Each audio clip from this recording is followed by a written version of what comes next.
Assalamualaikum warahmatullahi wabarakatuh. Bab 351-355, Juanzi dan Si Qiang saling melirik, tetapi mereka tidak mengerti apa yang dimaksud Guru Ye. Sebaliknya, Chen Feifei dengan patuh duduk di sebelah Ye Chong, seolah mengikuti Ye Chong. Ye Chong melambai pada Si Qiang, mengisyaratkan dia untuk datang. Si Qiang berjalan dengan kepala tertunduk, dia pikir Ye Chong akan mendidiknya. MSY, meskipun Si Qiang salah, dia bangun tepat waktu. Jika dia tidak melindungiku sekarang, aku khawatir aku akan, itu, Juanzi berkata dengan tersipu. Dia memohon untuk Si Qiang. Ye Chong hanya tersenyum, dia tidak bermaksud menyalahkan Si Qiang, tetapi meraih tangan Si Qiang yang terputus, dan dengan sedikit kekuatan di tangannya, dia menghubungkan tulang yang patah. Si Qiang tidak merasakan pembengkakan dan rasa sakit sama sekali, dan menggerakkan tangannya dengan bebas. Aku akan pergi, Guru Ye. Kamu luar biasa, aku sangat mengagumimu. Kata Si Qiang. Ya, Nyonya Ye, saya tidak pernah menyangka Anda benar-benar datang untuk menyelamatkan kami. Saya telah memperlakukan Anda dengan sangat buruk sebelumnya. Jadi saya minta maaf kepada Anda. Kata Juanzi. Ye Chong tersenyum dan tidak mengatakan apa-apa. Sa Mao dan yang lainnya memblokir pintu. Di satu sisi, mereka tidak berani terlalu dekat dengan Ye Chong. Tetapi di sisi lain, mereka takut Ye Chong akan mengambil kesempatan untuk melarikan diri. Jadi mereka semua berdiri di depan pintu dengan gemetar. Untungnya, Ye Chong tidak berniat pergi. Melihat waktu, Liu Dong akan segera datang. Sa Mao menunjukkan ekspresi mencibir. Setelah beberapa saat, beberapa orang masuk dari luar kotak, dan pemimpin di antara mereka adalah Liu Dong. Liu Dong mengenakan kacamata hitam besar, penuh gaya, mengenakan kemeja hitam dengan dasi merah disematkan di dalamnya. Namun, tubuh bagian bawahnya yang masih mengenakan celana olahraga dan sepasang sepatu kets berwarna putih membuat keseluruhan pertandingan terlihat biasa saja. Sa Mao dan yang lainnya segera pergi menemuinya. Hei, Tuan Liu, kamu akhirnya di sini. Jika kamu tidak datang lagi, aku akan diganggu sampai mati. Liu Dong mengabaikan Sa Mao, tetapi menatap kosong ke arah Ye buru-buru. Dia diam-diam mengerang di dalam hatinya. Bukankah ini Nima yang mengalahkan 6 sekte besar? Bagaimana Anda bertemu dengannya di sini? Tuan Chong, oh tidak. Guru Ye, kenapa kamu di sini? Setelah Hu Zuofei kembali beberapa hari yang lalu, semua orang tahu bahwa Ye Chong tidak suka dipanggil Tuan Chong di luar. Ye Chong menatap Fat Mao dengan dingin. Tanya dia. Liu Dong menamparkan Fat Mao dengan bintang di matanya. Kamu pria gendut, jelaskan padaku dengan jelas. Cari tahu apa yang terjadi, dan melihat penampilan Liu Dong, mengapa kamu sangat menghormati anak itu? Apakah Liu Dong berutang uang kepada seseorang? Kucing gemuk berpikir sendiri, apa yang terjadi? Liu Dong bertanya lagi. Sa Mao tidak berani bersembunyi lagi, dan menceritakan apa yang terjadi.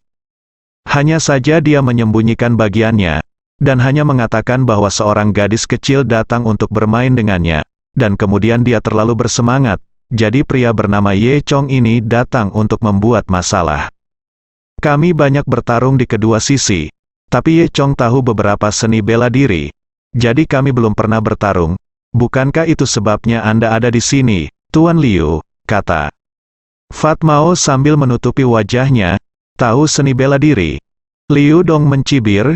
Ye Chong tidak sesederhana pengetahuan dalam seni bela diri. Liu Dong dapat melihat dominasi kuat yang dia tunjukkan di atas ring malam itu.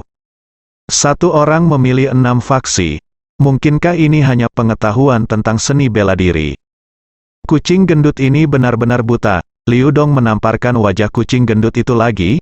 Kamu bajingan, kamu berani main-main dengan siapapun. Tidak bisakah kamu minum anggurmu? Kamu harus membuat masalah. Kucing gendut itu benar-benar bodoh. Apa hubungannya dengan Chong? Tuan Liu, apa yang terjadi? Kata kucing gendut dengan wajah sedih, memegangi hidungnya yang berdarah. Liu Dong menendang Sa Mao lagi, menendang tubuh besarnya dengan jungkir balik lagi.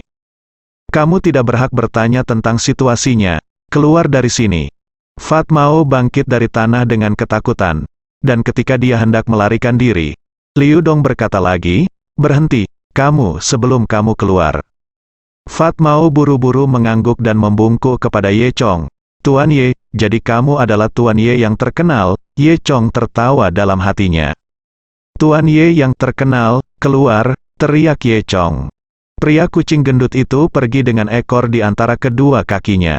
Baru pada saat itulah Liu Dong datang ke sisi Ye Chong. "Tuan Ye, saya benar-benar minta maaf sekarang. Adik laki-laki saya tidak masuk akal dan membuat Anda kesulitan." Juanzi dan Si Qiang tercengang menonton adegan ini. Guru Xiaoye memilikinya latar belakang yang dalam. Tidak heran tidak satu pun dari mereka yang menjadi lawan Ye Laoshi. Ye Chong melambaikan tangannya, menandakan bahwa Liu Dong bisa pergi. Kemudian, dia meninggalkan klub malam dan kembali ke sekolah bersama Chen Feifei, Si Qiang dan Juanzi. Kembali ke sekolah dengan mobil, Ye Chong membawa mereka bertiga ke tepi kolam di sebelah jalan setapak yang ditumbuhi pepohonan. Kemudian, Ye Chong bertanya kepada mereka bertiga apa yang sedang terjadi. Malam musim gugur sedikit sejuk, danau memantulkan cahaya bulan, dan sesekali embusan angin bertiup, membuat suara gemerisik. Si Qiang mengepung dan mendengus dan menceritakan apa yang terjadi. Dia menundukkan kepalanya dan berkata kepada Ye Chong, "MSY, ini semua salahku. Aku seharusnya tidak melakukan ini." Ye Chong berkata dengan dingin, "Apa yang kamu lakukan memang salah." Pada saat ini, Juanzi berlari untuk melindungi Si Qiang berkata, "Tuan Ye, Si Qiang sudah tahu bahwa dia telah bertobat, dan dia bahkan membantu saya. Jika dia tidak melindungi saya akan diberikan itu oleh kucing gemuk itu. Apakah kamu masih berani bergaul dengan bajingan ini di masa depan?" Si Qiang menggelengkan kepalanya dan berkata, "Tidak, aku hanya akan bergaul denganmu mulai sekarang, Guru Ye." Kucing kentut, Si Qiang secara alami tahu dengan siapa harus bergaul adalah raja. Ye Chong tidak tahu apakah harus tertawa atau menangis. Niat awalnya adalah mengubah Si Qiang menjadi pria yang baik, bukan untuk menerima adik laki-lakinya. "Oke, kalian kembali." Si Qiang dan Juanzi saling memandang, lalu dia kembali ke asrama dengan kepala tertunduk. Chen Feifei cemberut, berdiri di samping Ye Chong dan menolak untuk pergi. Dia bertanya, "MSY, bagaimana denganku?" Pujian, setelah berbicara, Ye Chong menoleh dan pergi. Chen Feifei menghentakkan kakinya dengan marah, "Hah, sungguh pria kayu." Dia masih berpikir bahwa Ye Chong bisa menghibur dirinya sendiri. Tapi Ye Chong tidak berharap Ye Chong memberinya pujian, yang bersifat verbal. Juanzi secara alami melihat pikiran Chen Feifei, meraih lengannya dan berkata sambil tersenyum, "Ayo pergi, Guru Ye sudah pergi, ayo kembali ke asrama juga." Chen Feifei tersipu, "Juanzi, apa yang kamu bicarakan?" Juanzi tersenyum dan berkata, "Feifei, aku bisa melihat itu, kamu menyukai Guru Ye, kan?" "Tidak," kata Chen Feifei. "Hei, sebenarnya banyak gadis di kelas kita yang menyukai Guru Ye dan ingin menjadi selirnya. Feifei, persainganmu sengit." "Aku menemukan semuanya." Juanzi juga tersipu. "Kamu gadis kecil, berani menertawakanku. Lihat jika aku tidak merobek mulutmu." Chen Feifei terkikik dan lari. Di kampus yang sunyi di malam hari, ada tawa dua gadis yang bermain dan bermain. Hari ini adalah akhir pekan lagi. Ye Chong telah berada di sekolah menengah nomor 5 selama 2 minggu. Sejauh ini Chen Feifei belum menerima ancaman apapun. Ye Chong tidak berani mengendurkan kewaspadaannya lagi, setelah semua yang terjadi sebelumnya membunyikan alarm untuknya. Memanfaatkan istirahat hari ini, Ye Chong memanggil Tang Chun. Tang Chun memberitahunya bahwa sekarang cabang kilang anggur telah selesai, dan Lin Tianqi serta Su Yuqian juga telah merekrut banyak karyawan baru. Di kota Luzhu, skala kilang anggur baru telah diperluas 4 atau 5 kali lipat dibandingkan dengan yang sebelumnya, dan sekarang sudah beroperasi. Ye Chong mengangguk, karena dia mengalahkan 6 faksi utama, kilang anggur tidak memiliki hambatan. Sore itu, Ye Chong pergi ke apotek terdekat untuk membeli obat tradisional Tiongkok. Ini untuk membantu Niu Chunfang menyembuhkan kakinya yang bengkok. Meskipun mereka adalah beberapa obat tradisional Tiongkok yang relatif umum, di tangan Ye Chong, obat-obatan ini dapat menghasilkan efek ajaib ketika dicampur bersama. Asrama Ye Chong tidak memiliki apapun untuk memasak obat, jadi dia meminjam penanak nasi kecil dari Tian Yongsan untuk memasak obat. Meski memasak obat dengan cara ini jauh lebih lambat, selama waktunya cukup lama, pekerjaan masih bisa diselesaikan. Tidak lama kemudian, kamar Ye Chong dipenuhi asap, dan bau obat tradisional Tiongkok yang kuat meresap ke dalamnya. Ye Chong juga terbiasa dengan ini dan tidak merasa tidak nyaman. Saat Ye Chong mengamati situasi sup obat, dia tiba-tiba mendengar ketukan di pintu. Ye Chong membuka pintu dan melihat Hao Shengxian berdiri di luar dengan keranjang buah di tangannya. "Direktur Hao, kenapa kamu ada di sini?" tanya Ye Chong. Hao Shengxian mengambil hidungnya dan berkata, "Tidak apa-apa, aku hanya datang untuk menemuimu." Dia tersenyum, meletakkan keranjang buah di pintu, dan berjalan ke kamar. Ye Chong bertanya-tanya, berpikir dalam hati, mengapa Hao Shengxian datang menemuinya di akhir pekan? Dan dengan hadiah, pasti ada yang salah. Hao Shengxian terkejut dengan asap di dalam ruangan. "MSY, apa yang kamu lakukan?" "Oh, saya sedang mengambil bahan obat merniu, sangat tua, bisakah itu benar-benar disembuhkan?" Hao Shengxian bertanya dengan curiga. Ye Chong tersenyum dan berkata, "Tentu saja. Selama saya memiliki obat ini, dia akan sembuh." "Saya tidak percaya Guru Tian mengatakan Anda adalah dokter ajaib sebelumnya, tapi sekarang saya benar-benar percaya." Hao Shengxian mengupil, duduk di sofa. Ye Chong tersenyum dan duduk berhadapan dengan Hao Shengxian. "Nah, Guru Ye, apakah Anda masih terbiasa tinggal di sekolah?" "Terbiasa? Itu bagus. Nah, omong-omong, Guru Ye, apakah Anda haus? Biar saya ambilkan segelas air." "Tidak. Itu. Nah, Guru Ye, apakah kamu lapar? Bagaimana kalau aku pergi membeli makanan?" Ye Chong berkata sambil tersenyum. "Direktur Hao, jika ada yang ingin kamu katakan, katakan saja padaku." Hao Shengxian tersipu. "Tidak apa-apa, tidak apa-apa, tidak apa-apa." Ye Chong tersenyum dan berkata, "Karena Direktur Hao baik-baik saja, maka saya akan keluar, banyak yang harus saya lakukan." Ye Chong berdiri seolah ingin keluar. Hao Shengxian dengan cepat meraih Ye Chong dan berkata, "Kamu, Guru Ye, aku belum selesai berbicara." Ye Chong tersenyum. "Direktur Hao, katakan saja padaku, ada apa?" Hao Shengxian berkata dengan malu, "Yah, bukankah itu yang terjadi? Saya memiliki beberapa masalah fisik. Saya ingin Anda membantu saya melihatnya." Ye Chong tersenyum, lalu mengeluarkan resep dari laci, dan menyerahkannya kepada Hao Shengxian. Hao Shengxian tercengang. "Apa ini?" Ye Chong berkata, "Direktur Hao, apa yang kamu pura-pura bersamaku? Yang mana dari kita bersama siapa? Ini adalah resep untuk perawatanmu. Anda tahu, sebenarnya, ketika saya pertama kali datang ke sini, saya tahu dari kulit Anda bahwa pinggang dan ginjal Anda tidak baik. Meskipun Anda tidak kehilangan rambut Anda seperti Kaohsiung, Anda memiliki kekurangan yin, yang lebih serius daripada Kaohsiung." Hao Shengxian mengupil, dia tersenyum malu. Faktanya, justru karena alasan inilah dia mendekati Ye Chong. Dia ingin Ye Chong membantunya melihat masalah pria, tetapi dia malu untuk mengatakannya untuk sementara waktu. Ye Chong berkata lagi, "Saya telah menulis resep untuk Anda sejak lama. Jika Anda tidak datang kepada saya lagi, saya akan mengirimkannya kepada Anda." "Secara langsung, saya banyak," kata Hao Shengxian. Ye Chong melanjutkan, "Direktur Hao, resepnya adalah satu hal. Saya akan menemukan seseorang untuk memberi Anda 2 botol anggur nanti." Hao Shengxian bertanya dengan curiga, "Anggur?" "Benar, saya mengembangkannya sendiri. Anggur Dakiang," kata Ye Chong. Hao Shengxian mengambil hidungnya, hanya mendengar namanya membuat orang memikirkannya. Karena anggur Dakiang telah dijual di kota Beijing sebelumnya, kota Beijing mencernanya sendiri, sehingga hanya sedikit orang di luar yang tahu tentang anggur ilahi semacam ini. Tapi sekarang pasar Beijiang berangsur-angsur jenuh, dan perusahaan anggur juga telah dibuka di kota Luzhou. Kemudian langkah selanjutnya adalah membuka pasar anggur Daqiang di kota Luzhou. Hao Shengxian adalah dekan urusan akademik dan memiliki banyak kontak, jadi dia kebetulan memintanya untuk menjual kekuatan anggur Daqiang terlebih dahulu.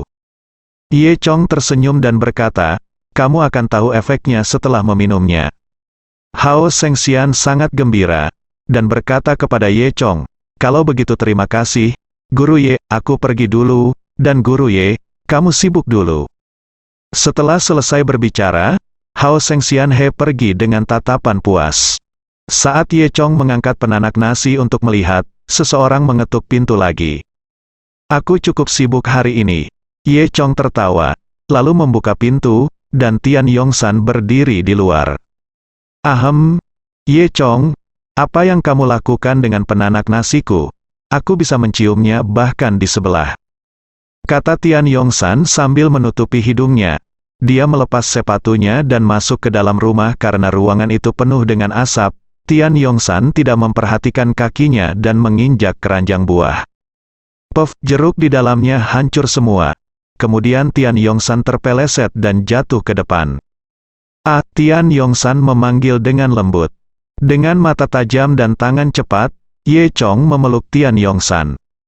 Merasakan tubuh yang harum dan lembut meremasnya, Ye Chong berkata sambil tersenyum, "Yongsan, apakah kamu di sini untuk memelukku?" Tian Yongsan tersipu. "Bah, tak tahu malu, bukan, kamu sengaja membuat jebakan." Ye Chong berkata, "Itu buah yang dibawakan oleh Direktur Hao untukku, dan kamu menginjak-injaknya." Tian Yongsan melihat ke bawah dan menemukan keranjang buah, genangan jus jeruk kuning di tanah. Dia menjulurkan lidahnya, "Aku tidak melihatnya." Ye Chong melepaskan Tian Yongsan dan membiarkannya berdiri sendiri. Akibatnya, Tian Yongsan mengeluarkan "aduh" dan menarik napas. "Pergelangan kakiku terkilir." Ye Chong mengangkat bahu, "Ini adalah cedera yang biasa bagiku. Serahkan padaku." Faktanya, Ye Chong tidak tahu mengapa, wanita cantik yang bersamanya sering keseleo kaki, dan kemudian dia harus menjadi tukang pijat dan memijat kaki wanita cantik. Pengalamannya memijat kaki wanita cantik tak lagi bisa dihitung dengan jelas dengan 10 jari. Kenapa kita tidak bisa melakukan pijatan yang lebih intens seperti protagonis dalam novel? Ye Chong merindukan hatinya. Melihat Ye Chong menahan kakinya dengan linglung, Tian Yongsan tidak bisa menahan diri untuk tidak tersipu. "Apa yang kamu pikirkan, Ye?" Chong kembali ke akal sehatnya. "Oh, bukan apa-apa." Kemudian, dia mulai memijat Tian Yongsan. Kaki kecil di tangannya licin dan lembut saat disentuh. Ye Chong menekan pergelangan kaki Tian Yongsan 2 kali. Benar saja, Tian Yongsan juga memulai pijatan kaki standar Ye Chong, mengerang. Tenang aja, nyaman banget Ye Chong memijat Tian Yongsan dengan wajah merah. Wei Huaqiang, yang tinggal di sebelah, sangat marah. Insulasi suara di sini tidak bagus. Wei Huaqiang dapat mendengar erangan Tian Yongsan. Bagaimana dia bisa mengira ini adalah pijatan? Dia hanya mengira 2 orang melakukan itu. "Aku sangat marah, Ye Chong. Beraninya kau merebut wanitaku."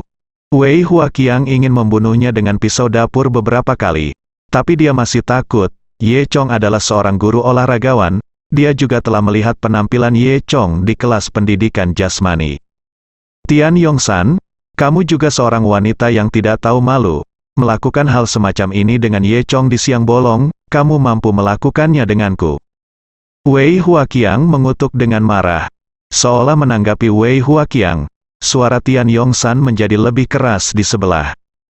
Wei Huaqiang menatap tajam ke arah asap tebal yang keluar dari jendela Ye Chong. "Persetan, lebih baik merokok kalian berdua sampai mati." Tian Yongsan berkata dengan malu-malu sambil menikmati tangan besar Ye Chong yang hangat. "Ye Chong, kamu terlalu baik. Ngomong-ngomong, Yongsan, datang dan temukan aku apa yang bisa saya lakukan." Ye Chong bertanya, "HMPH, aku ingin kembali ke penanak nasiku untuk makan malam." Tian Yongsan menatap penanak nasinya. penanak nasi yang malang itu berasap dan berisi cairan hitam yang tampak menjijikkan. Tian Yongsan merasa penanak nasinya akan mual karena cairan itu. Ye Chong kemudian melihat waktu, sudah lewat jam 5 sore. Dia tersenyum malu, "Maaf menunda masakanmu, kenapa aku tidak mengajakmu makan nanti?" Mata Tian Yongsan berbinar, sungguh, 1 jam kemudian, Tian Yongsan meninggalkan kamar tidur Ye Chong. Wei Huaqiang sangat iri pada Ye Chong sehingga dia bisa bertahan begitu lama. Tapi dia tidak menyangka Tian Yongsan kembali ke kamar tidurnya untuk berganti pakaian, dan pergi bersama Ye Chong lagi. "Sial, aku sangat lapar," Wei Huaqiang berpikir keras. Ye Chong mengundang Tian Yongsan untuk makan di restoran di sebelah sekolah. Meskipun semuanya adalah masakan rumahan biasa, semuanya lezat. "Ye Chong, kamu mengatakan bahwa kamu sangat pandai dalam kedokteran dan olahraga, dan kamu dapat mengelola siswa dengan baik. Kamu benar-benar anak harta karun," kata Tian Yongsan. Ye Chong tersenyum, "Apakah kamu semakin menyukaiku?" "Pergilah ke neraka." Tian Yongsan tersipu dan menyesap jus jeruk. Kemudian dia tiba-tiba mengangkat kepalanya dan bertanya, "Ye Chong, kamu suka karung?" "Warna apa?" Dia pikir Tian Yongsan sedang bercanda dengannya. Jadi dia menjawab, "Itu berdaging." Tian Yongsan tidak bisa berkata apa-apa. Faktanya, dia berbicara tentang meme yang sangat populer di internet belakangan ini.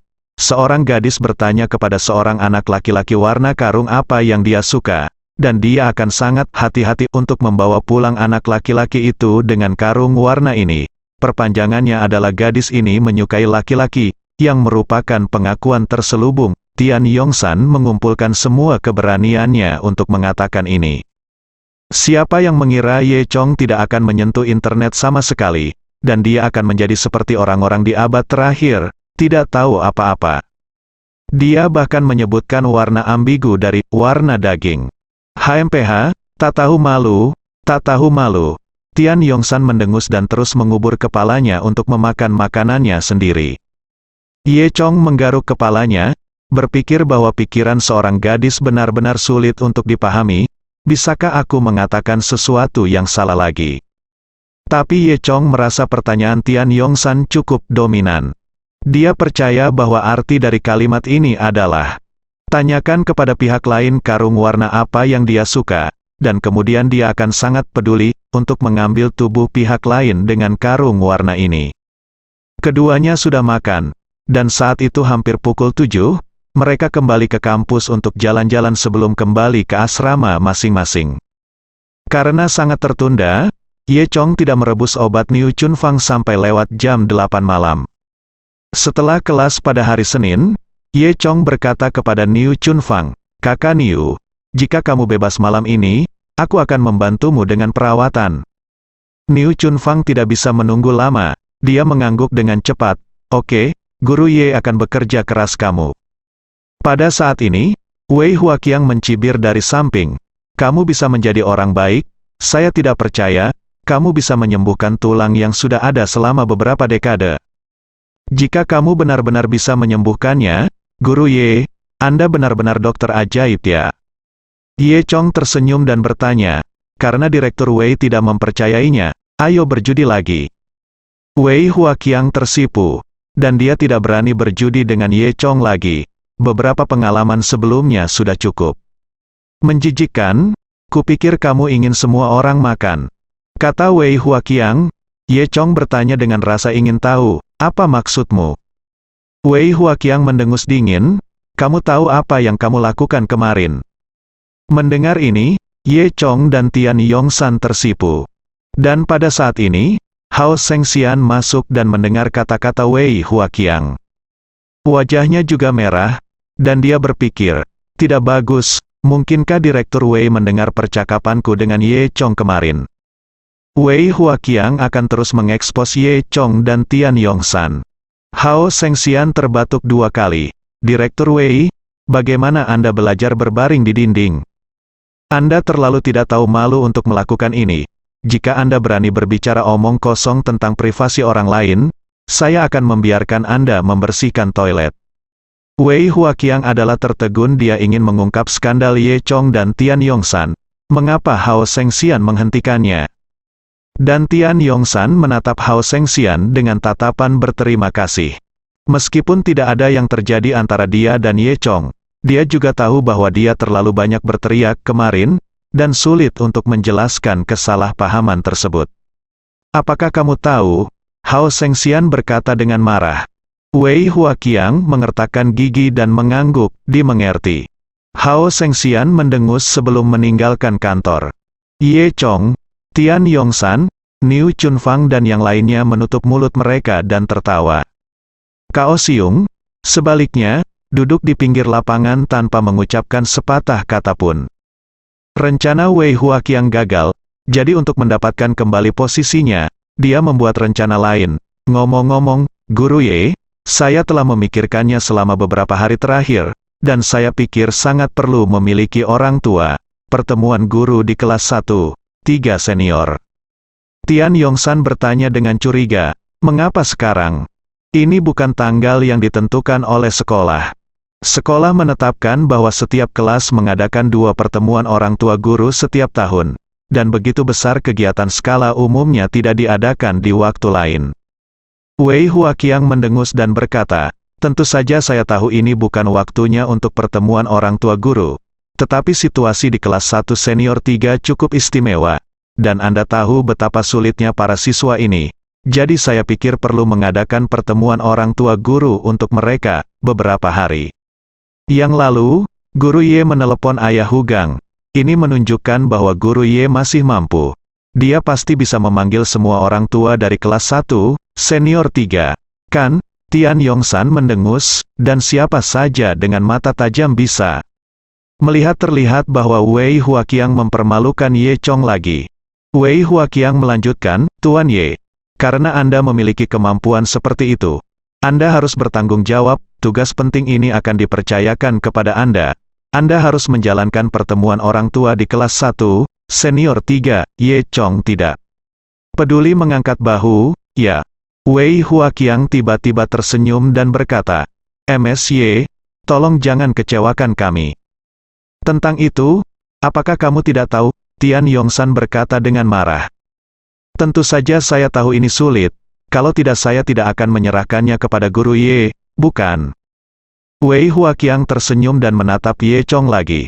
Tuan Ye, mengingat situasi khusus, saya akan memberikan Anda setengah bulan untuk membiarkan bagaimana kalau Anda mengundang semua orang tua siswa.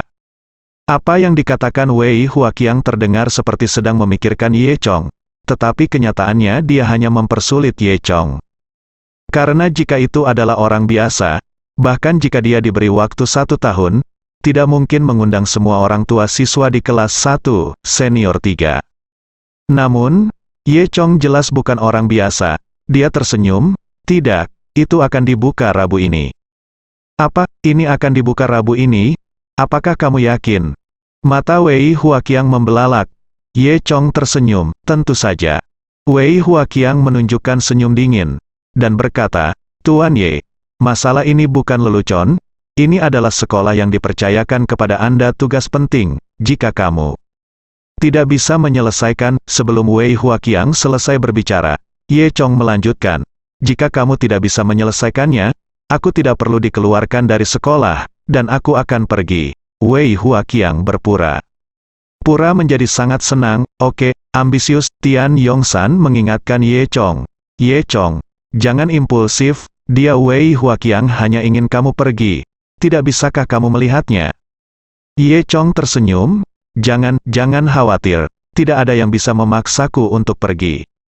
Niu Chunfang bertanya pada Ye Chong dari samping, MSY, apakah Anda yakin dapat merekrut semua orang tua pada hari Rabu ini? Ye Chong berkata, tentu saja, Nona Ye, saya percaya Anda. Niu Chunfang berkata, jika Anda dapat merekrut semua orang tua siswa, maka Anda harus melakukannya. Saya sudah lama muak dengan perilaku beberapa orang, dan ketika saatnya tiba, biarkan orang-orang itu lihat siapa yang benar-benar mampu. Mendengar ini, Wei Huaqiang sangat tidak senang. Dari awal hingga akhir, Kao Xiong duduk di samping dan tidak berbicara. Dia sekarang benar-benar takut pada Ye Chong, dan dia tidak berani lagi bergaul dengan Wei Huaqiang. Hari ini, pada hari Senin, tidak ada yang menyangka Si Qiang datang ke kelas untuk pertama kalinya. Bahkan Hugang terkejut, dan bertanya, "Kakak Qiang, kamu di sini, apakah matahari terbit dari barat?" Melihat wajah cabul Anda, saya bahkan tidak dapat menemukan di mana kelasnya. Kemudian, dia mengumumkan dengan keras, "Saya, Si Qiang, akan mulai hari ini menjadi siswa yang baik yang suka belajar. Saya tidak bisa membiarkan guru Ye turun." Si Qiang sebenarnya mulai belajar, seolah-olah Wei Hua Qiang akan memberikan permen Natal kepada semua orang, yang mengejutkan semua orang. Dan itu untuk guru Ye. Tampaknya guru Ye bahkan telah menaklukkan Si Qiang. Si Qiang dan Hu Gang adalah pemimpin semangat pemberontak dari kelas 1-3 senior. Dan Hu Gang ditemukan oleh orang tua Ye Chong, mendapat pukulan berat, dan setelah mengetahui identitas asli Ye Chong, Hu Gang telah lama diyakinkan oleh Ye Chong. Setelah apa yang terjadi malam sebelumnya, Si Qiang juga berterima kasih kepada Ye Chong. Setelah kedua pria ini menyerah, tidak ada seorang pun di seluruh kelas yang berani menghadapi Ye Chong. Dalam waktu kurang dari 2 minggu, Ye Chong telah menyelesaikan kelas yang sulit ini. Dan semua orang bahkan lebih terkejut saat mengetahui bahwa Si Qiang menggoda Juanzi. Bahkan Gao Zuang yang paling bodoh pun tahu bahwa keduanya tampaknya berpacaran. Semua orang bingung, bukankah Si Qiang selalu menyukai Chen Feifei? Kenapa kamu dengan Juanzi lagi? Namun, Chen Feifei tidak terlalu memperhatikan masalah ini, karena dia hanya memikirkan Ye Chong di dalam hatinya. Malam itu, Ye Chong dan Tian Yongsan datang ke asrama Niu Chunfang. Asrama Niu Chunfang sangat sederhana, dengan beberapa penghargaan di dinding, meja kantor di dekat jendela, dan beberapa rencana pelajaran di atas meja, dan tidak ada yang lain. Ketika Niu Chunfang melihat Ye Chong datang, dia sangat bersemangat. "Oh, Guru Ye, kamu akhirnya datang." Ye Chong memegang mangkuk obat tradisional Tiongkok yang telah dia siapkan selama akhir pekan. Dia meletakkan obat tradisional Tiongkok di atas meja dan berkata kepada Niu Chunfang, "Saudari Niu, mari kita mulai pengobatannya."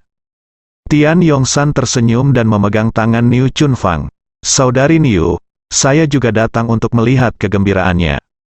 Niu Chunfang mengangguk kepala berkata, "Yongsan datang tepat pada waktunya. Kalau tidak aku akan sedikit takut jika aku sendirian." Ye Chong berkata sambil tersenyum, "Metode ini memang agak menakutkan. Tapi Tuan Niu, jangan takut, selama kamu tidak takut sakit. Aku jamin setelah malam ini, kakimu selurus sumpit." Niu Chunfang menyeringai, jangan takut, ayo mulai." Ye Chong mengangguk, "Saudari Niu, duduklah di tempat tidur dulu, lalu regangkan kakimu." Niu Chunfang duduk di tepi tempat tidur sesuai dengan instruksi Ye Chong, dan mengangkat roknya ke atas, memperlihatkan kedua kakinya. Secara logika, Niu Chunfang ini tidak jelek. Meski usianya 40-an, dia tetap memiliki pesona yang menawan. Selain itu, dia biasanya suka membaca buku, jadi dia sangat temperamental. Namun, kedua kakinya ini benar-benar mengurangi poinnya menjadi 8 poin. Tetapi kedua kakinya ini langsung mengubahnya menjadi poin 0. Terlihat kedua kaki Niu Chunfang cacat. Orang biasa memiliki kaki berbentuk O, dan hanya ada celah di antara kedua kakinya. Celah di kaki Niu Chunfang yang berbentuk O telah menjadi oval yang sangat besar. Tidak berlebihan untuk mengatakan bahwa seekor anak sapi dapat melewatinya. Jika kedua kaki ini lurus, Niu Chunfang tingginya 1,65 meter. Tapi sekarang, tingginya kurang dari 1,5 meter, tidak heran dia terlihat sangat pendek. Niu Chunfang sedikit malu untuk menunjukkan kekurangannya di depan orang lain, dan wajahnya memerah. Tian Yongsan duduk di samping Niu Chunfang dengan penuh perhatian. "Saudari Niu, semuanya akan baik-baik saja sebentar lagi." Ye Chong berkata, "Maka itu akan dimulai." Dia berjalan mendekat dan menepuk Niu Chunfang 2 kali. Sebelum Niu Chunfang sempat bertanya, dia hanya merasa mati rasa di kakinya dan tidak merasakan apa-apa. Kemudian, Ye Chong memegang lutut Niu Chunfang dengan kedua tangannya. "Kakak," beberapa suara renyah mematahkan kaki Niu Chunfang. Tian Yongsan ketakutan dengan ini, dia menutup mulutnya dengan wajah pucat. Ye Chong, apa yang kamu lakukan? Niu Chunfang juga cukup ketakutan. Tapi anehnya, dia tidak merasakan sakit sama sekali. Faktanya, itu karena Ye Chong baru saja menyegel sensasi tubuh bagian bawahnya. Jadi dia tidak bisa merasakan sakit. Ye Chong dengan tepat melepaskan beberapa sendi di kaki, dan kemudian memasang kembali posisi tulang kaki yang terkilir. Dia membawa semangkuk obat ke Niu Chunfang dan berkata, minum obatnya dulu. Niu Chunfang mengangguk dan meminum obat itu dalam sekali teguk. Saat Ye Chong menyeduh obatnya, dia menggunakan jimat giok untuk menambah banyak aura. Begitu Niu Chunfang meminumnya, dia merasakan nafas aneh memenuhi seluruh tubuhnya, mengalir di nadinya. Tapi ketika sampai pada titik akupuntur yang disegel oleh Ye Chong, nafasnya tersendat. Ye Chong memeriksa bahwa itu hampir selesai, dan mengulurkan tangannya untuk melepaskan titik akupuntur Niu Chunfang. Sepertinya sebuah jalan tiba-tiba terbuka, dan nafas mengalir deras di sepanjang pembuluh darah, mengalir ke kaki Niu Chunfang. Dan tulang kaki yang patah pulih dengan kecepatan yang sangat cepat. Niu Chunfang berkata, aduh, dan keringat dingin langsung muncul di kepalanya. Tian Yongsan menyeka keringat dingin untuk Niu Chunfang, dan bertanya kepada Ye Chong, mengapa saudari Niu begitu terluka? Ye Chong berkata, itu normal. Ketika saya melihat lagi, kaki Niu Chunfang telah tegak, sangat suka sumpit. Ini lebih dari 10 cm lebih panjang dari sebelumnya. Setelah beberapa saat, tulang kakinya mulai tumbuh, dan Niu Chunfang merasa kakinya bisa bergerak bebas. Meskipun Niu Chunfang kesakitan, yang membuatnya sangat bersemangat adalah kakinya benar-benar lurus, penyakit yang dideritanya selama 40 tahun benar-benar sembuh. MS kamu luar biasa, Ye Chong berkata. Bukan apa-apa, tapi butuh 1 malam untuk tulang kaki beregenerasi, jadi malam ini, saudari Niu, kamu akan menderita. Niu Chunfang tersenyum dan berkata, aku takut menderita, apa? Tian Yongsan juga tersenyum dan berkata, saudari Niu, bagus sekali, aku iri dengan kakimu. Ye Chong juga meminta Tian Yongsan untuk merawat Niu Chunfang, dan meminum obat penghilang rasa sakit setiap jam kembali normal dalam 2 hari. Setelah itu, Ye Chong meninggalkan asrama Niu Chunfang dan kembali ke kamarnya. Dia berbaring di tempat tidur dengan bosan, menghitung waktu, dan menemukan bahwa dia telah berada di sini selama lebih dari 2 minggu, dan selama minggu ini berlalu, tugas melindungi Chen Feifei akan selesai. Pada saat itu, batu Guijiang akan menjadi miliknya. Ye Chong tertidur setelah memikirkannya, bahkan bermimpi, dia memegang batu Guijiang. Keesokan harinya, ketika Niu Chunfang muncul di depan semua orang terkejut. Dia bahkan mengenakan celana kulit ketat hari ini. Kedua kaki itu lurus, seperti sumpit, dan tingginya telah berubah dari 1,5 meter menjadi 1,65 meter. Hao Shengxian mengambil hidungnya dan berkata, oh, Guru Niu, saya tidak menyangka Anda tiba-tiba menjadi dewi sekolah kami. Niu Chunfang tersenyum malu, Direktur Hao, jangan menertawakanku, ini tidak semuanya berkat Tuan Ye, dia benar-benar dokter ajaib. Benar, obat yang diresepkan oleh Tuan Ye juga luar biasa. Setelah meminumnya selama 2 hari, saya merasa jauh lebih baik. Kata Hao Shengxian, oh, apakah Guru Hao juga sakit? Tanya Niu Chunfang. Hao Shengxian tersipu, mengupil dan berkata, ya, ini hanya masalah kecil. Perubahan Niu Chunfang benar-benar mengejutkan semua orang, dan dia tiba-tiba menjadi fokus perhatian semua guru dan siswa di sekolah. Ini membuat Niu Chunfang, yang tidak pernah merasakan keberadaannya, sangat bersemangat. Di sisi lain, Cao Xiong memandang Ye Chong secara berbeda. Dia mendengar bahwa Ye Chong menyembuhkan Niu Chunfang. Tampaknya Ye Chong benar-benar ahli dalam pengobatan, bahkan Niu Chunfang, yang memiliki tulang lebih dari 40 tahun, dapat mengubahnya. Jadi, bisakah Ye Chong menyembuhkan kerontokannya? Cao Xiong tiba-tiba merasa sedikit menyesal, kalau saja dia tidak menentang Ye Chong sejak awal. Ini semua karena bajingan Wei Huaqiang itu, Kao Xiong berpikir pahit di dalam hatinya. Sejak awal, Tian Yongsan mengatakan bahwa Ye Chong adalah seorang dokter jenius, tetapi sayangnya dia tidak mempercayainya saat itu. Dalam 2 hari terakhir, Kao Xiong telah merencanakan bagaimana meminta bantuan Ye Chong, memberinya resep atau sesuatu. Oleh karena itu, ketika Kao Xiong melihat Ye Chong, dia akan menunjukkan senyum yang sangat tulus dan menyapa, "MSY."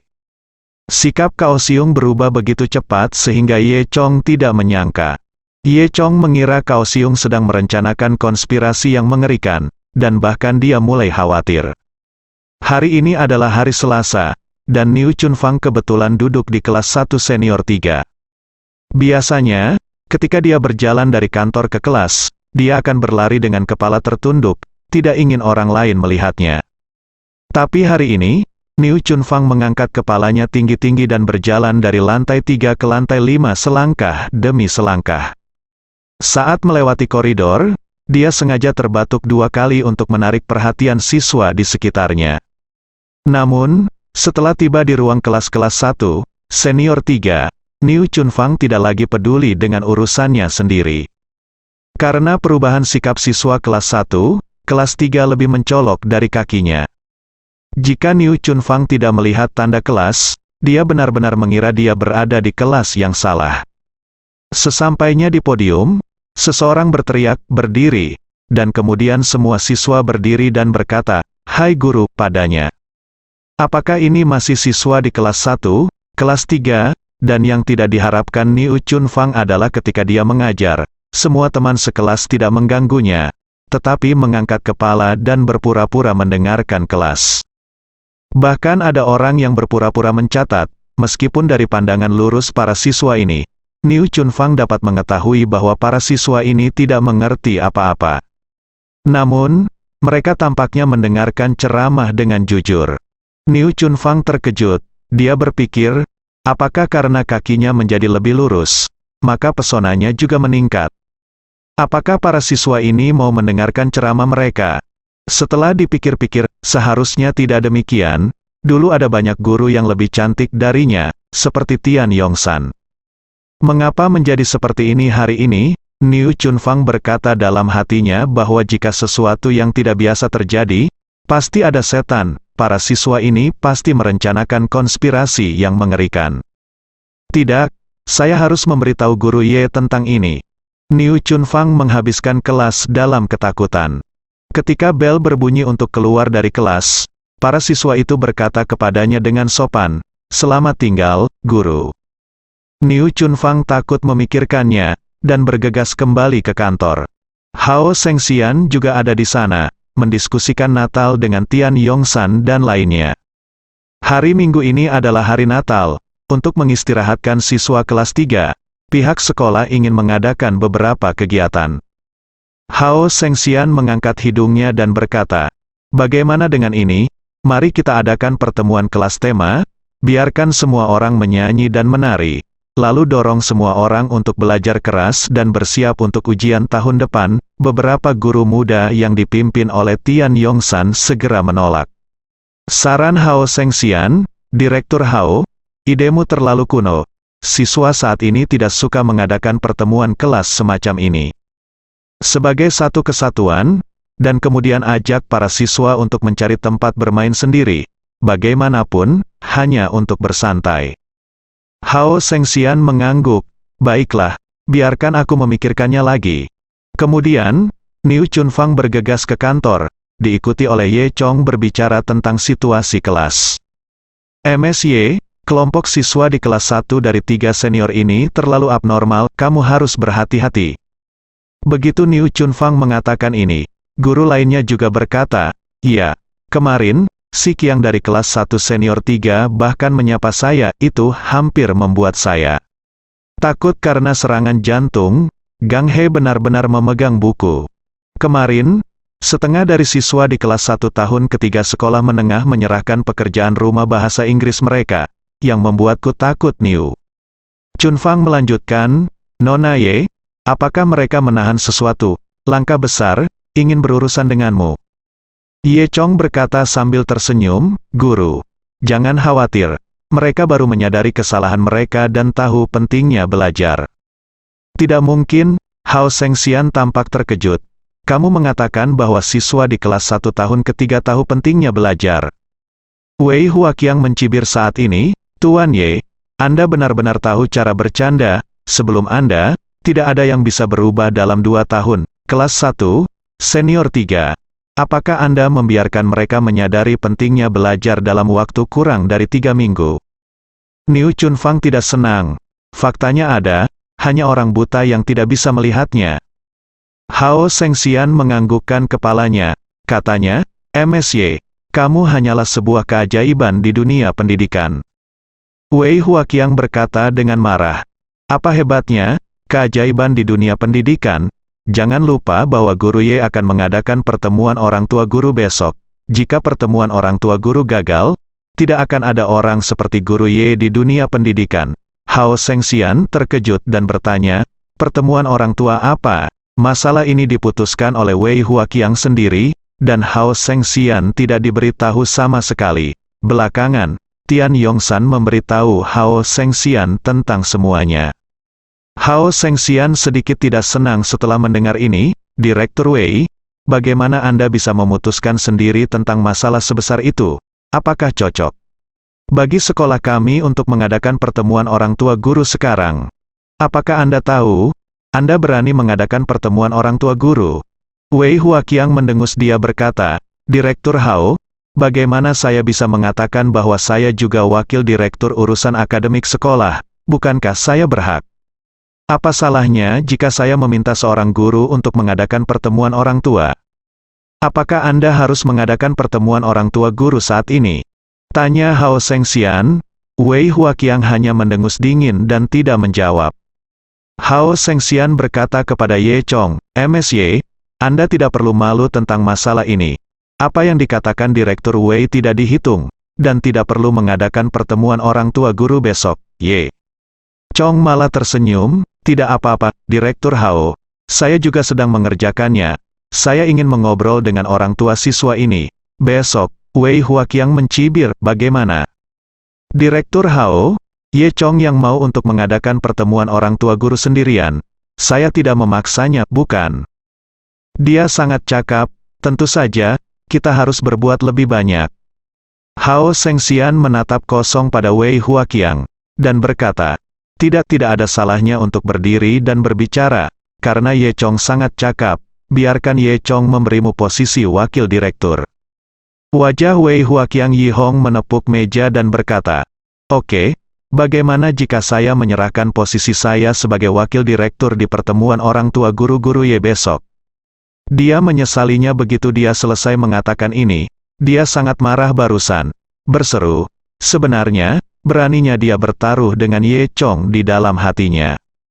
Tapi Hao Shengxian menanggapinya dengan serius. Oke, itu masih kalimat yang sama bahwa saya bersedia bertaruh dan kalah, Direktur Wei.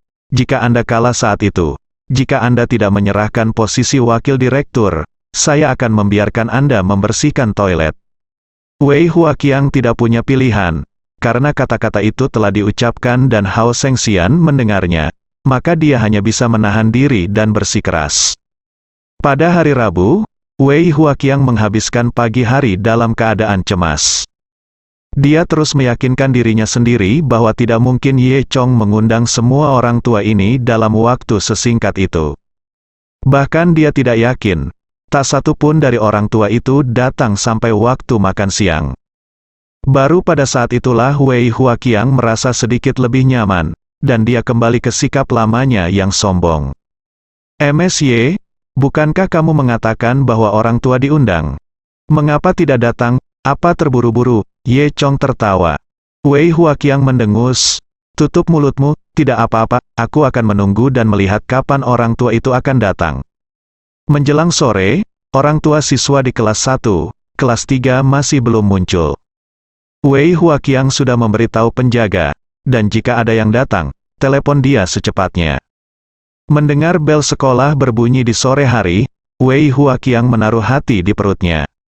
Pada saat ini, dia semakin yakin bahwa Ye Chong sama sekali tidak memiliki kemampuan untuk mengundang orang tua itu.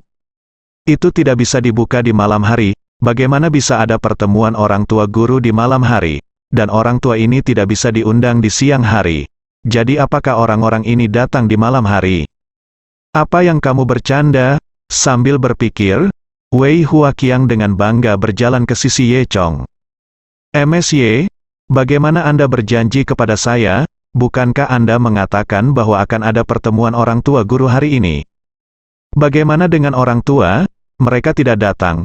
Mengapa Anda ada di sini? Ye Chong menyesapnya, minum teh dengan santai. Wei Huaqiang melanjutkan, Tuan Ye, apakah Anda ingat apa yang Anda katakan saat itu? Jika pertemuan orang tua gagal, Anda berkemas dan pergi. Petik 2. Ye Chong berkata dengan acuh tak acuh, untuk apa Anda terburu-buru? Kembali dalam 1 hari, apakah kamu tidak lulus? Wei Huaqiang mencibir lagi, benarkah kamu masih ingin berjuang? Jam berapa ini? Apakah menurutmu orang tua itu akan datang lagi? Lelucon internasional apa yang kamu buat? Saat ini, telepon Wei Huaqiang berdering. Dia menjawab, dan itu adalah penjaga pintu yang memanggil. Direktur Wei, bukankah Anda mengatakan bahwa Anda memiliki sesuatu untuk dilaporkan kepada Anda? Benar-benar ada yang salah di gerbang sekolah. Wei Huaqiang tertegun. Apa? Ada apa, Direktur Wei? Ada banyak mobil mewah yang diparkir di gerbang sekolah. Ada beberapa mobil yang belum pernah saya lihat sebelumnya. Sejumlah besar orang keluar, ditemani oleh Direktur Hao. Dan mereka semua telah memasuki sekolah sekarang. Wei Huaqiang tercengang, dan dia merasa sangat buruk. Saat ini, jika seseorang pergi untuk melihat jalur pepohonan di kampus sekolah menengah kelima, mereka akan terkejut. Karena 70% toko bisnis besar di kota Luzhu sedang terburu-buru di sini saat ini. Bos Li, kamu juga di sini? Ya, Bos Zhang juga datang untuk putranya. Benar, Tuan Chong punya perintah, siapa yang tidak berani datang? Aku benar-benar tidak menyangka Tuan Chong akan menjadi guru anak kita. Ini benar-benar berkah dari kultivasi 3 kehidupan. Artinya, jika anak kita dapat mengikuti guru Chong di masa depan, maka dia tidak perlu khawatir dalam hidup ini. Di tengah kerumunan, Hu Zuofei berjalan maju dengan sedih. Dia baru datang ke sekolah beberapa hari yang lalu karena urusan Hugang.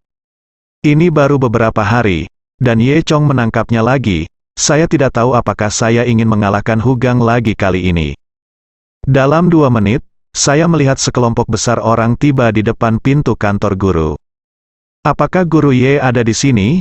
Saya orang tua Wen Huakuan di kelas 1, senior 3. Saya di sini untuk menghadiri pertemuan orang tua hari ini. MS. Ye. Saya orang tua Yi Fengfu. Saya tidak menyangka bocah ini berada di kelas Anda. Merupakan kehormatan bagi saya untuk belajar di sini. Semua orang berbicara dengan sangat hormat, dan mereka semua tahu bahwa Ye Chong tidak suka dipanggil Tuan Chong di luar, jadi mereka semua memanggilnya Guru Ye. Orang-orang ini terus berbicara satu sama lain, dan bahkan Hao Shengxian di sebelahnya tidak memiliki kesempatan untuk mengucapkan sepatah kata pun. Wei Huaqiang memandang kelas berat yang muncul di pintu, dan terdiam karena terkejut. Bagaimana ini mungkin? Dia tidak bisa mempercayainya. Mungkinkah Ye Chong menyebut pukulan besar ini? Ye Chong berdiri dengan sangat tenang, Direktur Wei, kalau begitu aku akan pergi ke pertemuan. Setelah selesai berbicara, dia melambaikan tangannya dan membawa semua orang tua ke ruang kelas. Melihat Ye Chong keluar, orang-orang itu secara alami memberi jalan kepada Ye Chong dan membiarkan Ye Chong berjalan di depan, seolah-olah Ye Chong adalah pemimpin mereka yang tak terlihat. Wei Huaqiang tidak mengerti lagi. Ye Chong hanyalah seorang guru kecil. Mengapa dia terlihat begitu mengintimidasi di antara orang-orang besar ini? Setelah Ye Chong memimpin sekelompok orang pergi, Wei Huaqiang berdiri di sana dengan bodohnya untuk waktu yang lama, pikirannya kosong. Hehe, beberapa orang telah melihatnya. Apa yang tidak bisa kamu lakukan bukan berarti orang lain juga tidak bisa melakukannya. Kamu tidak bisa melakukan apa-apa, dan kamu harus berpura-pura. Orang seperti ini adalah yang paling tidak kompeten, Niu Chunfang berkata dengan marah. Wei Huaqiang menatap dan bertanya, siapa yang kamu bicarakan? Karena kaki Niu Chunfang menjadi lebih tegak, dia sekarang sangat percaya diri dan lebih berani dari sebelumnya. Setidaknya saat menghadapi Wei Huaqiang, dia tidak lagi tunduk seperti dulu. Dia membusungkan dadanya, menatap kosong ke arah Wei Huaqiang, dan berkata dengan bangga, "Apakah kamu tidak tahu siapa yang melakukan apa? Apakah kamu masih menggunakan namaku?" Semua orang tahu bahwa dia berbicara tentang Wei Huaqiang.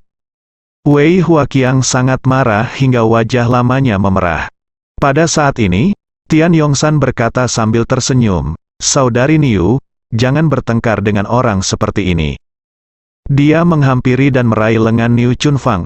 "Ayo pergi dan lihat kegembiraannya, ada begitu banyak orang besar yang datang ke sekolah sekaligus, dan itu akan segera menimbulkan masalah, terjadi keributan." Kepala sekolah sudah pulang untuk makan malam.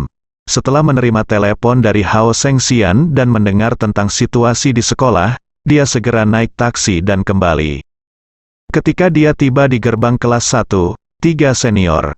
Para siswa di kelas 1 mereka semua berdiri dengan gugup di koridor, sementara orang tua mereka duduk di ruang kelas. Kepala sekolah tidak tahu banyak tentang situasi saat ini, jadi dia bertanya, "Apa yang terjadi? Apa aku salah kelas?" Hao Shengxian menjelaskan sambil tersenyum, "Kepala sekolah, Anda tidak tahu, Nyonya Xiaoye telah mengelola kelas 1 tahun ketiga dengan sangat baik baru-baru ini. Bukankah ini mengundang orang tua siswa untuk menghadiri pertemuan orang tua guru?" Kepala sekolah mengetahui beberapa tujuan nyata Ye Chong. Zhu Jiayin berkata kepadanya, "Ye Chong untuk sementara bertindak sebagai pengawal Chen Feifei.